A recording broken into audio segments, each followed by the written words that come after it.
And our audience here, and I'm Bob Sisk. Happy to see you guys again, co-founder of the I Choose Fitness Challenge. I'm pumped up about our next speaker. We are so fortunate to have some of the experts on board that we have. This is one that if you follow baseball, you know what a five-tool player is. They can do everything and they do everything. That's what our next speaker is all about. We are so excited.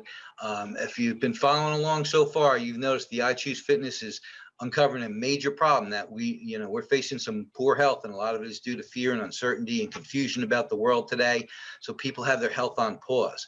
We've reached out to some of the most important experts in all the industries, and we said we got to come together: the medical industry, the health club industry, the fitness industry on a whole, nutrition industry, the food industry. We've got to work together and really come up with some powerful solutions. And this is one of the experts that has a hand in all of the markets. And that's why I'm so excited to have this conversation.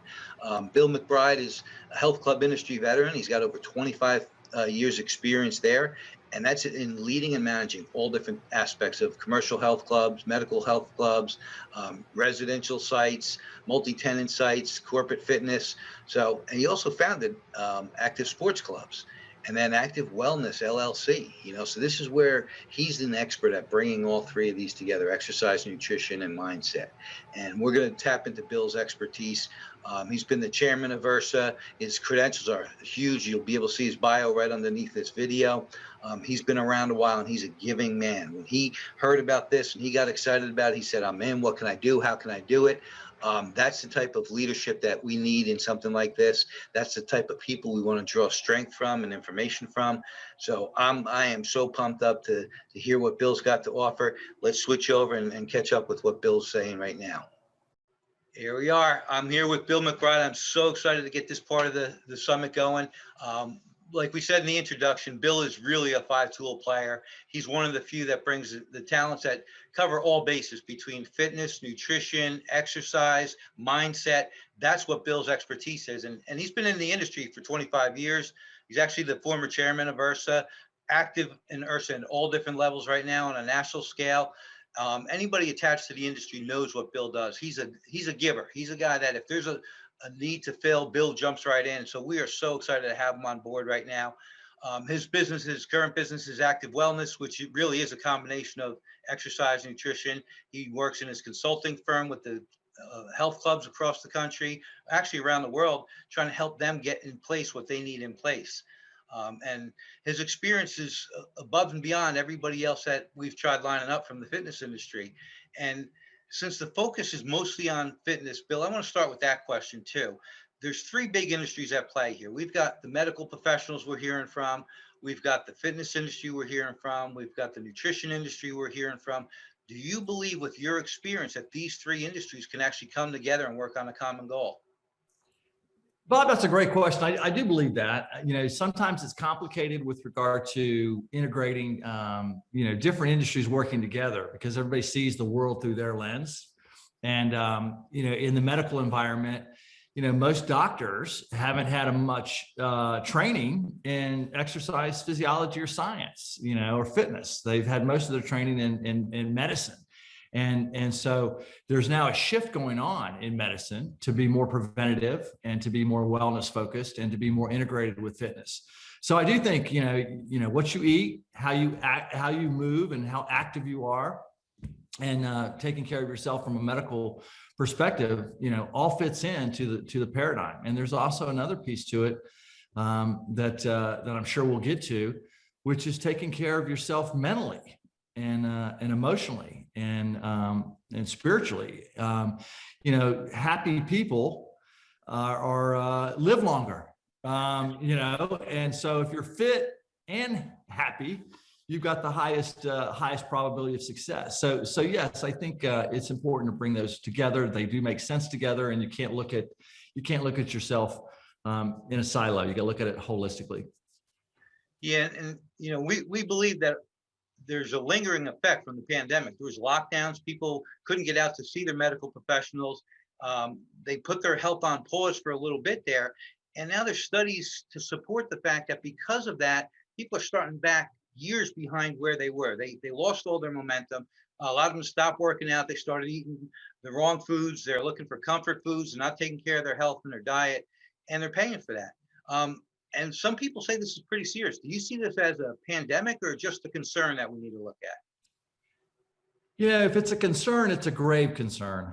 I don't know if it's a pandemic or a crisis or a grave concern, but it's significantly worrisome and a big problem. But Bob, let's go back before the pandemic. Obesity, Yes. childhood inactivity, screen time with our kids, the decline in PE and sports activity in some of the public school systems, so it's a big problem. And this inactivity thing and our sedentary lifestyle and some of the foods we consume from a processed food, non-whole food perspective, and some of the chemicals we put in our bodies through all kinds of things. It's a serious thing, and we're in a more critical, more important time now than ever before. And I don't remember the study, and I don't want to quote things that aren't accredited to actual things, but there's a prediction, I think, that for the first time in modern history that average lifespan may actually decline, for some of the next generations. And so, it's a big deal. Yeah, I agree with you. Grave concern would be putting it mildly, as opposed to health epidemic going on right now. But it has been going on longer than the pandemic. And I think that's what we noticed too. That seemed to magnify what was ever there. So if there was a problem with our health and our fitness levels, the pandemic magnified that. If there's a problem with even people that were in relationship, there's a problem in a relationship that was magnified during all this. So I have to agree with you. You're 100% right there. And the benefits to having a balanced fitness plan, like the nutrition and exercise, that goes to every level, especially in the school systems. And kids are learning the wrong way. They're eating fast foods. They're getting quick meals. They're getting processed food at school. And then they grow up thinking that this is okay. And then, that's feeding that obesity problem you mentioned there. So what do you see as far as how do we get this message out there? What's a good way to get it out? Well, I mean, the fitness industry, the traditional health club industry, even community centers and public initiatives, it touches 25% or so of the population that are somewhat regular exercisers in the U.S. And every state is a little bit different. Some states are lower, some states are higher, but there's still the stigma that you have to get in shape before you can go to a place to get in shape. And a lot of the people that work in the health clubs are the 10%ers. They're the ones that love working out, love training, love pushing themselves, to limits that others might find uncomfortable or scary. And so we've got a lot of people in an industry that are passionate about the lifestyle, trying to get these other people that are a little bit more timid about the lifestyle or nervous about the lifestyle. And I'm more like a consumer than a fitness expert. I mean, I was certified as a personal trainer. My degrees in business administration, but my electives were in anatomy and physiology and nutrition. But I'm more of a consumer than I am, a fitness provider as far as my own personal, approach. I gained 20 pounds, Bob, during COVID, and I know better. And there's a confidence level that people have with clubs in general. If you put me in any club in the world, in the cardiovascular area where all the treadmills, elliptical machines, and all that stuff is, I'm very comfortable. I can hit quick start exercise, and I know how to walk, and I know how to jog, and I know how to ride a bike. So I can do any of that.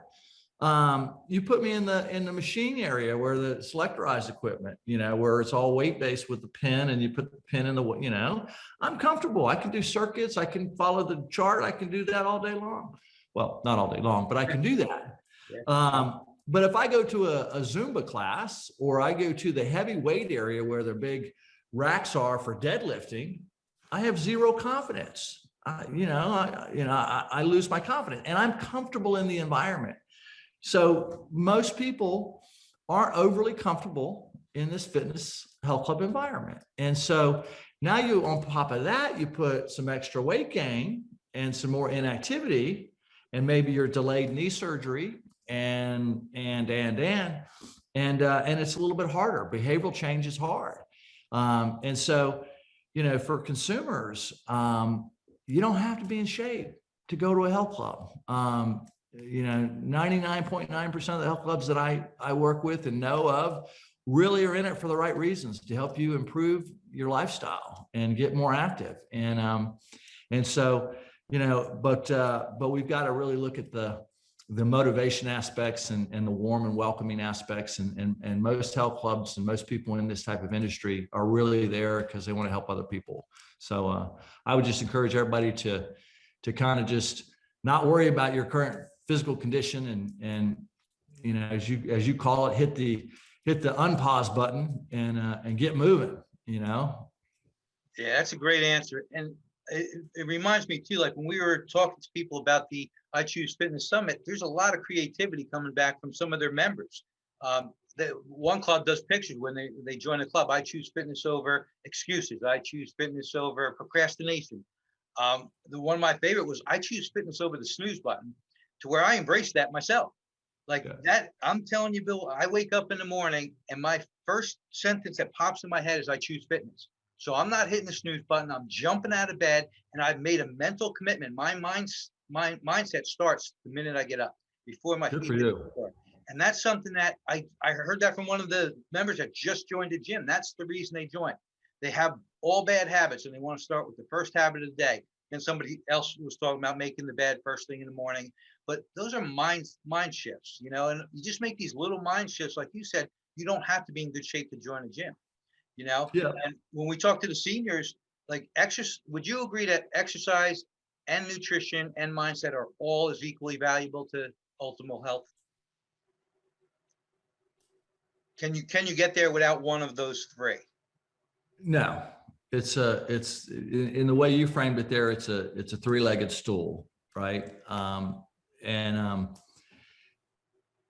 I put wellness into this category, and that's why I paused, because there's mental wellness, and there's physical wellness, and there's well-being, and so you want to exercise safely. You want to make sure that you're in a condition to exercise, and so getting your preventative tests, your prostate, your colon, your breast cancer, getting your preventative tests and an annual physical, managing your blood chemistry and your blood sugars, being very aware of your blood pressure, your pulse rate, your recovery heart rate. These are important things too. And so, I kind of put this in my company's name is Active Wellness. We do a lot in medical integration. And so, it's exercise / activity, it's nutrition, it's mindfulness, mindset, mental wellness, mental perspective, happiness, those things. But there's also this thing that, take care of yourself from a wellness standpoint, and use the science and technology and medical advances that we have to get ahead of things. Because a lot of the diseases that cause morbidity are treatable and curable if caught early enough. Right. So but you do better when you're paying attention to the three-legged stool that you mentioned. Eat right, move, and keep your mind straight. Yeah, and depending on who you ask that too, like I know the senior population will say, I just got to move more, I got to eat better, and I got to stay positive. That's how they'll describe the same thing we're talking about. But you talk to the kids, I know we were heavily involved with the Play 60 when Fuel Up was from the American Dairy Association, tried merging with them, and they wanted to bring the two organizations together, which was Play 60 was just get out and play for 60 minutes a day, but also eat healthier foods was integrated when the Dairy Association matched up. So it's not just play for 60 minutes, it's eat healthier and then be happy, So there's your mindset, your exercise, and your nutrition. Yeah, and you can have, there's this image of fitness is slenderness, and that's not necessarily the case. You don't have to be rail thin to be healthy. And so, BMI and body fat, is important as something to be aware of with regard to your body, but weight in and of itself and this imagery of being super thin, we've got to get rid of some of those perceptions. Now, let me ask you, I too put on, I called it 19 pounds because if I say 20, then I can't say I had the COVID-19, but it just happened gradually. And I think a lot of it was comfort eating in my case. You're just grabbing things that you don't normally grab. You're inactive. You're not getting out. So talk on that for a second. Like, what do you think, the obesity rate just keeps going up, but is it more to do with our food supply or lack of exercise, or it's got to be a combination of both? Like, where did you go to lose that weight when you realized you had it? Yeah, I mean, it just it was kind of like a trigger. I just got to a point where I hit my oh my God number, and I was like, what's going on here? And so it just made it more purposeful. And it was hard because the fitness centers were closed, and I live in Arizona where it's extremely hot in the May and summer months, August and such. And so but for me, it was both. It was, what are you doing? You're sleeping in, you don't have a plan for the day. On some days, you're not active, and you're eating based on taste or comfort, as you said, just, out of boredom or just mindless eating. So, I went back to the basics, started back exercising. My body does well when I do a little bit of cardio or a long walk before I eat anything in the morning. So, walking, like jogging, exercise and portion control and being mindful of what we're eating. The efficacy of fitness and activity, you don't need a heavy dose to see baseline improvement, right? If somebody works out consistently, 2 or 3 times a week, they're going to get some great results with regard to their cardiovascular conditioning, their muscle tone, their body fat percentage, lean body mass, all of those things. So, the first thing is, awareness. And you mentioned it, with I Choose Fitness, as a mantra in your mind when you wake up. If you don't have a goal for the day and in your life, in your work and whatever, you'll be more aimless throughout the day, right? So there's been previous studies from way back that people that exercise in the morning tend to have a higher level of adherence over the long haul because things don't get in the way throughout the day. We all have things that build up throughout the day. But planning your exercise, planning your activity, putting it in your calendar and making it a priority.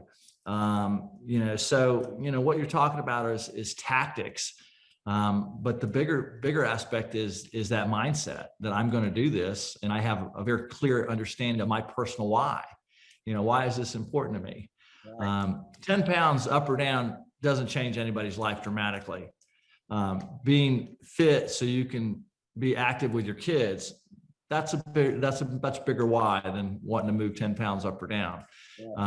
So really understanding, why you are important, why it's important to take care of yourself. And when you're taking care of yourself, you're better for everybody else around you.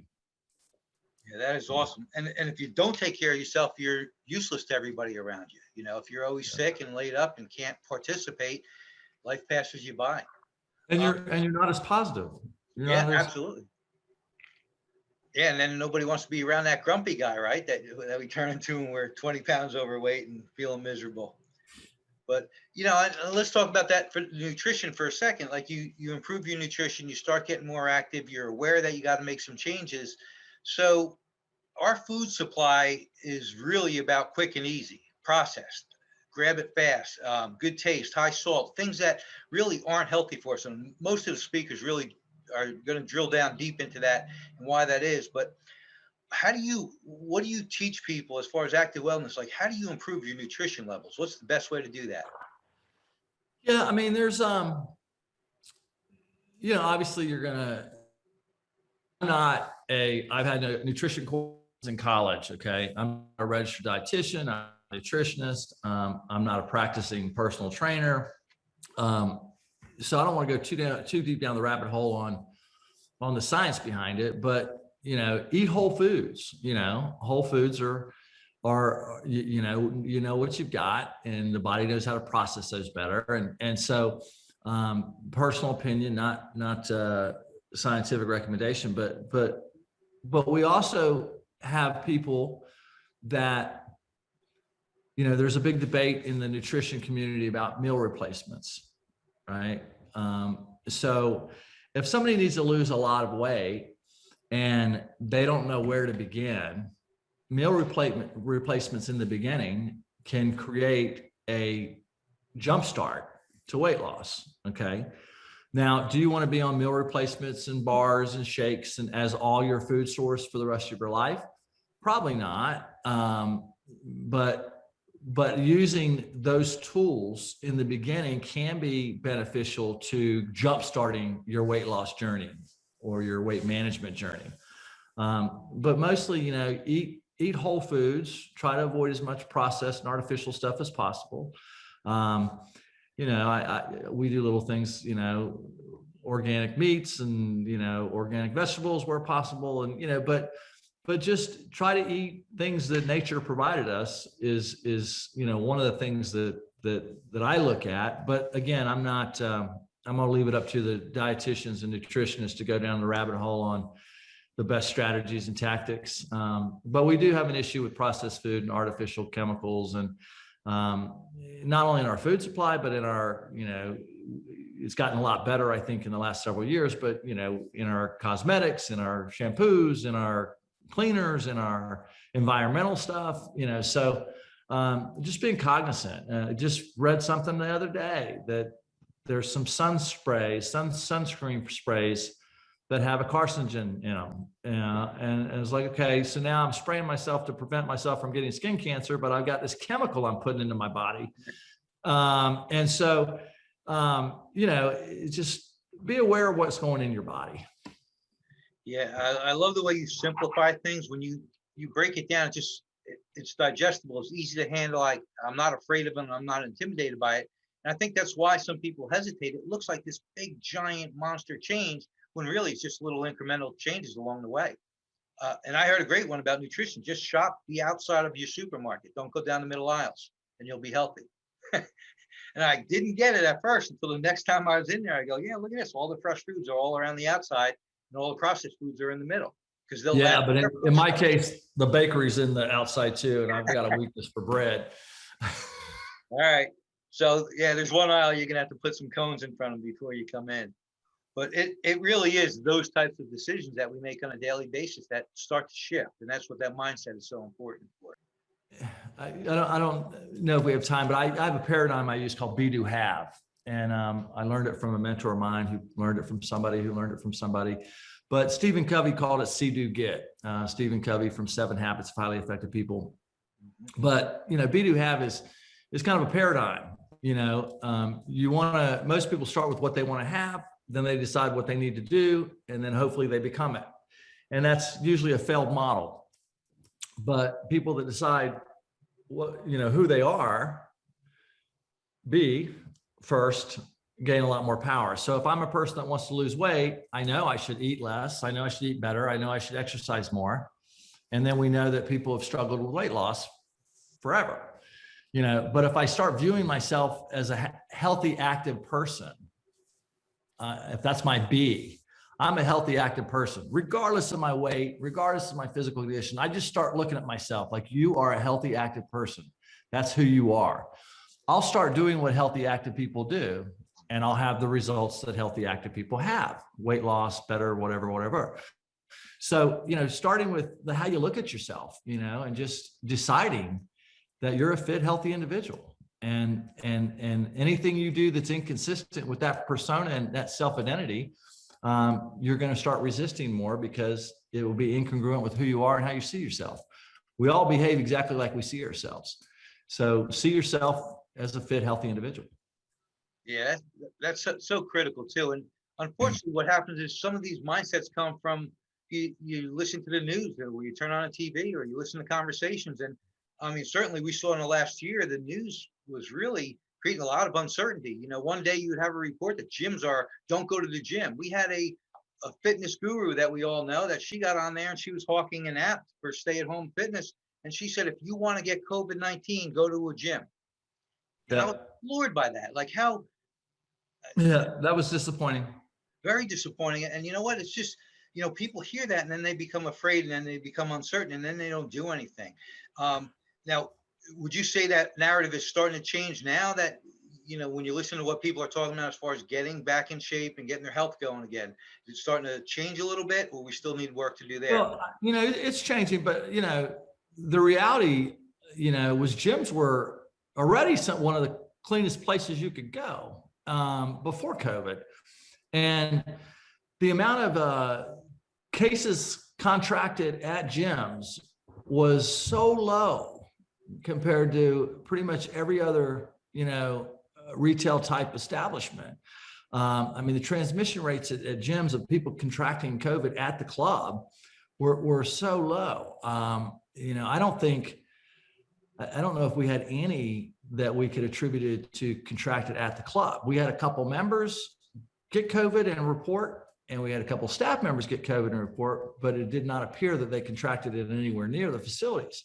And then, my good friend Blair McCaney from MXM, Medallia, they did a lot of research on this, and there was like a 0.002% or 0.0002%, transmission rate, virus to visit ratio. And so gyms weren't the problem. And what people lost in health and well-being was far more risky than the risk of COVID being contracted at a gym.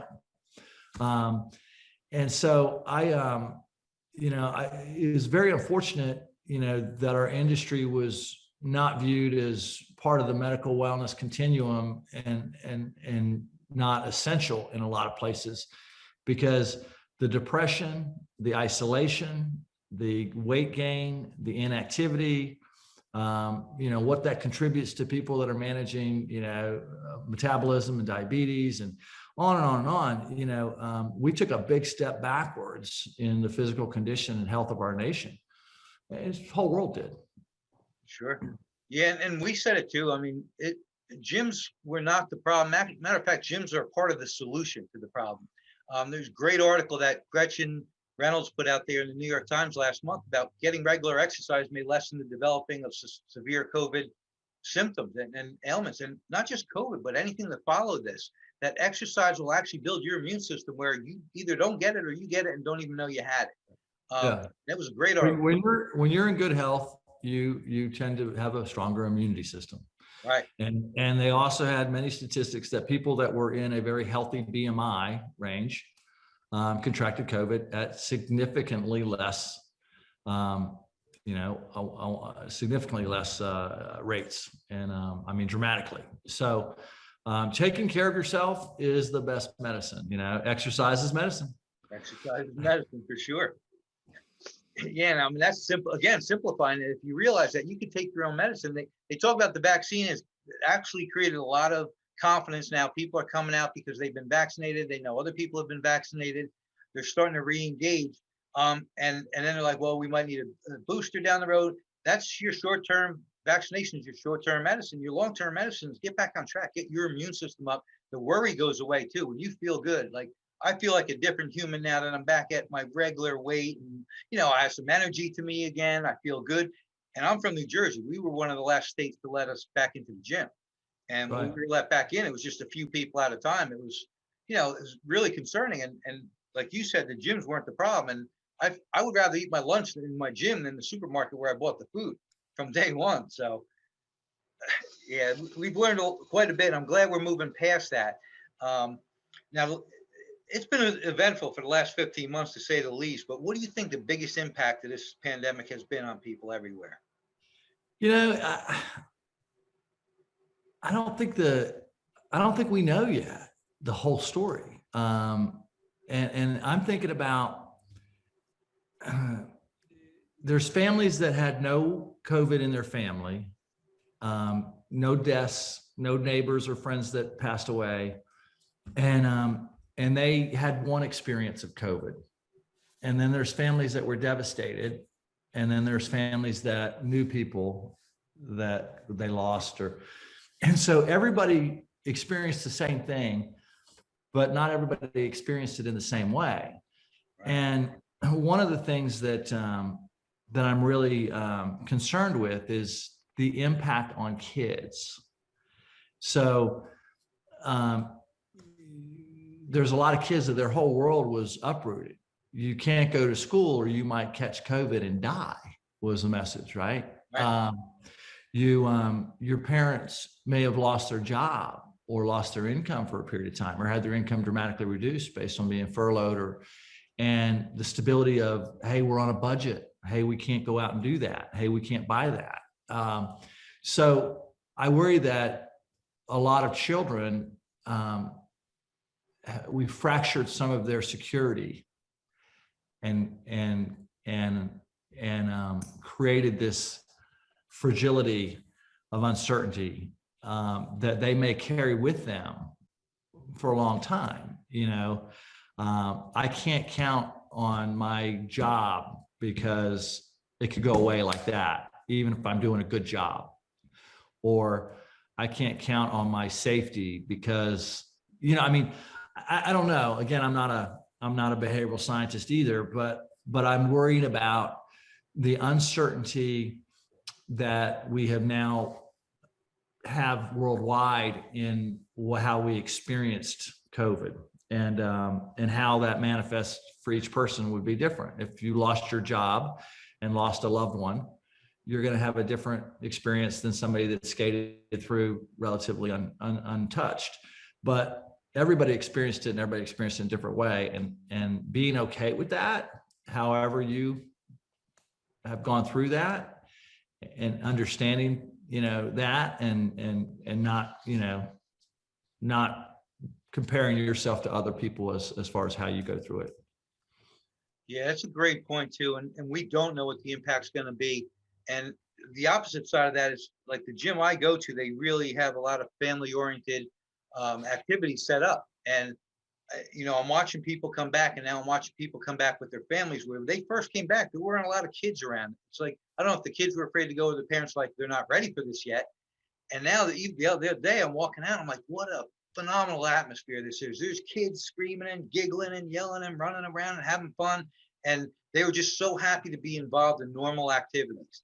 And we just lost the mask mandate too. And, that's another thing that's bringing confidence back to people, is they feel reconnected. But I don't know what it would be like going through life as a kid without seeing facial expressions like that. To me, would be traumatizing. Yeah, I do a lot of sales training, and in how to approach enrollment from a coaching standpoint, a win-win perspective, and make sure you're supporting people with the right solutions. And reading somebody's body language, if you're communicating effectively, is critical. And the energy that two humans have when they're in conversation or proximate to other people, you can't get that on Zoom. And so I'm a pro masker in the sense of everybody should wear masks while we need to wear masks.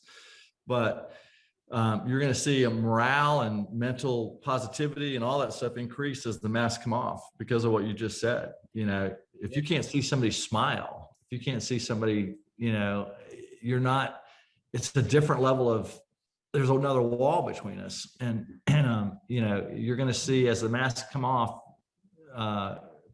attitude will improve. Yeah, I didn't even think of that, but I agree with you 100%, because you don't know what's not there. But when all of a sudden it's there, you're like, wow, that smile when you walk through the door makes all the difference in the world at your mindset, wherever it is, whether it's in the supermarket cash register or walking into your health club. And that's been missing for a while. So I'm looking forward to that too, because my mindset could use all the help it can get. It tends to wander. And if I wander past the TV set, it's shot. I know, right? So let me ask you this: with Active Wellness, and you guys partner with the medical organizations, and you're always inspiring healthier lives, and you're supporting rehabilitation. Do you think there's a possible way where something like this now, instead of supporting the rehabilitation, that we can now join forces and look at prevention, like working out and exercising. Would that be the main reason for it, is prevention, as opposed to, and when I'm talking about prevention, even the food group are telling us, the food experts are saying, cardiovascular disease, you go in there, like my brother was diagnosed with high blood pressure, and his doctor wrote a script and said, you're on this for the rest of your life.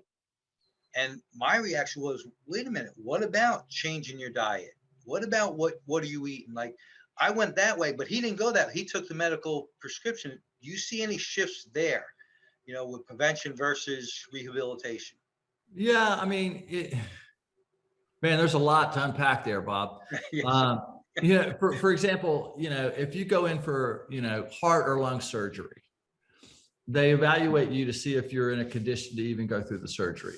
And I think one of the litmus tests is, can you walk up 4 flights of stairs, right? If you can't walk up 4 flights of stairs, you're not going to have great outcomes, supposedly, from these types of surgeries. So you have to be in a certain condition to get the surgery to treat the problem that you're dealing with.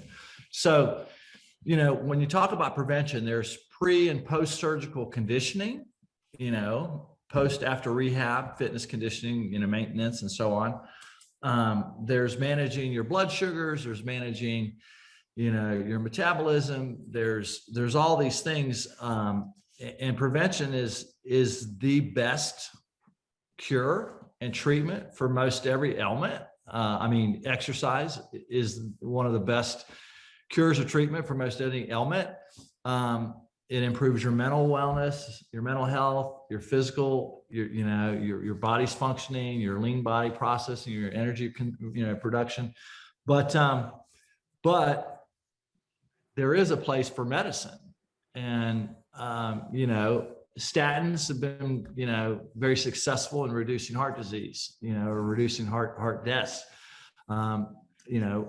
Mental wellness drugs or mental health drugs can be the difference between, somebody being able to, tackle life 120% versus struggle with things. So I just don't think it's either or. I think, you have to take care of your body, and if you get your body functioning at its highest level of efficiency and optimization, you will need less drugs, you will need less medical intervention, but sometimes you still need the medical intervention. Good answer for a tough question. Yeah, and what we're trying to do. Well, really, I wanted to be careful there and say, don't stop taking your meds. Right. Just exercise. Very responsible way of answering it too. Yeah. No, but it's true. There's a time and a place, and each one of them has its need. I think people have to realize too that if we take care of ourselves now, those medications, like I know my mom's 86 years old and she's got a whole table full of medications, and I just feel horrible. Like, wow, if we knew then what we know now, what would that table look like today? Medications on top of medications on top of medications. And some of them are probably to relieve the symptoms of the other medications. But, that's unfortunately where we're at in this society today. And I love the fact that we're given a choice. We have a choice today. If another pandemic rolls around, we learn from this one and we still have a choice. We can, take care of ourselves. Do you ever see these governments shutting down the gym industry again after what they've learned coming out of this now? I don't know if, I think a lot would depend on the disease. If you had a disease that was much more lethal and much more contagious, this disease is pretty contagious, but wasn't as lethal as some of the other viruses that we've had that were more lethal but less contagious. So they were more easily contained. So if something's extremely lethal and contagious, I could see another lockdown of the whole society again. And that might actually be necessary. But I think we need to take what we've learned and create a real plan as a society. This thing was very hard to understand by any logical mechanism. California's doing this, but not only this in California, by county, it was different. Arizona's doing this, New Jersey's doing this, versus everybody doing the same thing that would make the most sense to squash the virus, right? And so I wonder if we would have gone, 2 months of lockdown right out of the gate, 100% across the board, if we could have shortened this year plus of pain. So I don't have the answer on what the right shutdown or not. I think that we learn that not to overreact and to be more science-based in our decision making, because this thing just got weird. I mean, between science not backing up decisions and between politics, and it just got to be really weird for a consumer or an operator. I'm a consumer. What do I do? If I live in Arizona, it's all good. I can go work out.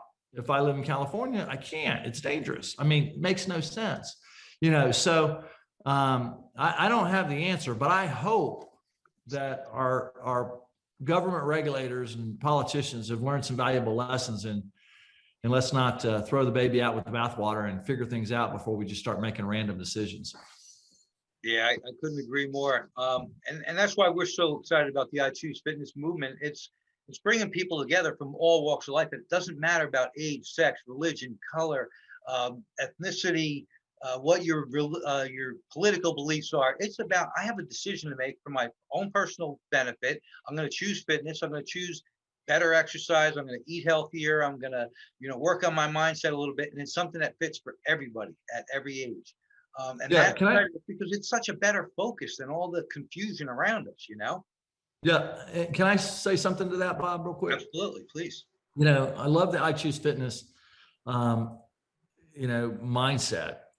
for lots of reasons. What we learned is that we need to be self-reliant in a bigger way through this pandemic.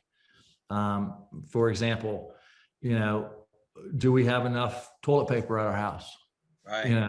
The run on toilet paper was incredible. Paper towels. I'm joking a little bit about that, but you're responsible for your life and yourself. Do you have enough money in savings for an emergency? Do you have a contingency plan? If something bad happens. I mean, I think it forced all of us to kind of think through those things in a different way. How would we do this if we had to do it again? And so that personal responsibility, that personal self-reliance that's required of us, and that personal choice, what can I control and what can't I control? I can control my activity level, my exercise, my food consumption. I can control that 100%. Nobody needs to do that for me. I can do that. So I love the I Choose Fitness. You have a choice. We have a choice. You've got to be self-reliant, self-responsible, and don't be afraid to just start moving. So I'll put a bow on it, and only to be respectful of your time, because I could talk to you for hours. I mean, you're just one of those guys that intimately what's going on. You have a great mindset. Your perspective of the whole situation coming out of this pandemic into the industry that was hit harder than most industries, your perspective is refreshing. Like, there's so many doomsdayers out there that, you have a conversation, and you're like, oh, I got to go home and go lay down after that one. But yours, you have an energy to you, and I really appreciate that. So there's somebody watching this conversation right now. They've been procrastinating for whatever reason, uncertainty, fear. They're not sure what they're going to do. They're dragging their feet. They know they got to do something. They know they have to make that decision that we're talking about. They know they need to choose. What would you say to them to push them over? The Nike thing, just do it. It's easy for me to say, don't be uncomfortable going into a health club. But I assure you, the people in the gym business are there because they want to help other people. And it's not as judgmental as you may think if you haven't been in that environment. But just start walking and start being cognizant of your food consumption and look for activities that you enjoy. I'm the consumer, not the fitness provider. I don't like to train, and working out sounds like hard stuff. I do like to play. I do like to have fun. I do like to be active. So you don't have to train for a marathon necessarily. You don't have to be training to climb Mount Everest. You can find activities you enjoy. And if you can't enjoy them, at least that you can tolerate, because every minute of exercise improves the quality of your life. And so just start, and don't be intimidated. Don't be bashful about going into a club and saying, hey, I haven't exercised in X amount of years and I want to do something here. I want to choose fitness. I've chosen fitness and I want to get started. And they'll support you and get you going. And, so just do it. Just do it. I wish I coined that one. Yeah, me too. Yeah. Yeah, it's been phenomenal, Bill. I really appreciate you taking the time and sharing your knowledge and your expertise with everybody here, and your perspective. Like I said, it's very unique. So what I'm going to ask of you, if we can squeeze you in when we hit the live section where people can actually ask Q&A, if we can match your schedule up with that, we'll bring you in for that as well. I'd love to. Awesome. I'd love to. Yeah. All right. Well, on behalf of Alan Boucher, my partner, the other teams, the rest of the teammates over here at I Choose Fitness, we are so glad to spend some time with you today, Joe. I'm very excited to be a part of the movement, and I love what you guys are doing. Thanks for having me. Thank you so much. We'll talk again soon, Bill. All right.